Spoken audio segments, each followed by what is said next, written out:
আপনারা তো উজ্জ্বলের ইমান দেখেছেন, এই ছবিটা নিশ্চয়ই দেখেছেন। উজ্জ্বলের প্রত্যেকটি ছবির আয়োজন ছিল অনেক বড়।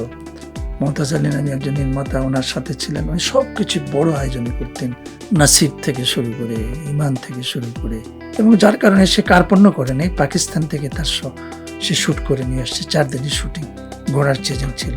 আর একটা খুবই আনকমন একটা ঘটনা ঘটলো, যে ওনার ইচ্ছা ছিল যে এই ছবির লাস্ট দৃশ্যটা আমরা মেঘনার চরে শুটিং করব, মেঘনা নদীর পাড়ে, এবং সূর্যটা ডুবে যাবে, সকিনার মৃত্যু হবে। এটা লাস্ট গল্প, যারা সকিনা ফিরোজ খার প্রেমের গল্পটা জানে, যে স্বামীকে বাঁচাতে যুদ্ধ করছে। শাবানার চিন্তা হলো যে একটা ছবি তৈরি হবে, সেখানে রাজ্জাক ভাই এবং শাবানা সহ আলমগীর ভাই দুজনে একসাথে কাজ করবে। এবং যেহেতু রাঙ্গাভাবিতে আলমগীর ভাই ভিলেনের কাজ করেছে, এই ছবিতে রাজ্জাক ভাই হবে ভিলেন।